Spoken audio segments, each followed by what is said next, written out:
Hello students, this is your Kailash sir. मैं आपसे स्वागत करता हूं हमारे इस प्यारे से चैनल एमएससी में।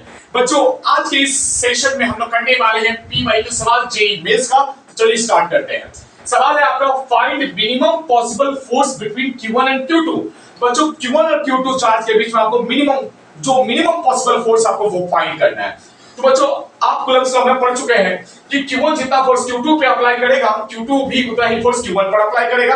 यानी Q1 जितना फोर्स Q2 पे लगाएगा, Q2 भी उतना ही Q1 पे लगाएगा। ये बात जानते हैं। और बच्चों, ये जो फोर्स है आपके कितना होता है अगर मैग्नीट्यूड वाइज लिखा जाए, तो अगर आप बात करें मैग्नीट्यूड वाइज लिखा जाए तो बच्चों ये फोर्स क्या होता है, K दोनों चार्ज का प्रोडक्ट यानी कि Q1 Q2 no problem divided by दोनों के बीच के डिस्टेंस का स्क्वायर। दोनों के बीच किसके बच्चों, दोनों के बीच अगर हम बात करने वाले हैं डिस्टेंस का स्क्वायर। तो चलिए देखते हैं।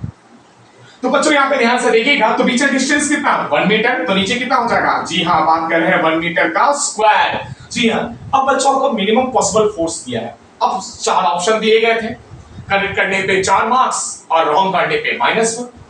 इस पैटर्न को समझा जाए तो सोचने वाली बात है कि मिनिमम पॉसिबल फोर्स कैसे लिख सकते हैं। बच्चों याद करो, इलेक्ट्रोस्टैट का पहला लेक्चर जो कि आपके इस सीरीज में मैं आपको पहले ही अपलोड कर चुका आपके YouTube चैनल पे। यहाँ पे ध्यान से सुनना। सबसे पहले तो मेरे जो YouTube चैनल है एमएससी से पहले ही अपलोड हो चुका। हम साफ तौर पे बता चुके थे बच्चों प्रॉपर्टीज ऑफ चार्ज में कि जो सबसे स्मॉलेस्ट पॉसिबल चार्ज है, जो कि हम लोग क्लासिकल डायनामिक्स में यानी इलेक्ट्रोस्टैट पढ़ते वक्त या जेईई मेंस या जेईई एडवांस को जाते वक्त याद रखते हैं, वो होता है हमारा, आप कह सकते हैं E। यस, E माइनस के बारे में बात कर रहे हैं। यानी जो स्मॉलेस्ट पॉसिबल चार्ज है उसको क्या लिया जाता है बच्चों, E। तो अब Q1 और Q2 का अगर आपको मिनिमम फोर्स चाहिए, यानी आप चाहते हैं कि आपको मिनिमम फोर्स मिले, तो मिनिमम फोर्स के लिए आपको क्या करना होगा, Q1 और Q2 का मिनिमम वैल्यू लेना पड़ेगा। Q1 Q2 का सबसे स्मॉलेस्ट वैल्यू क्या होता है, E।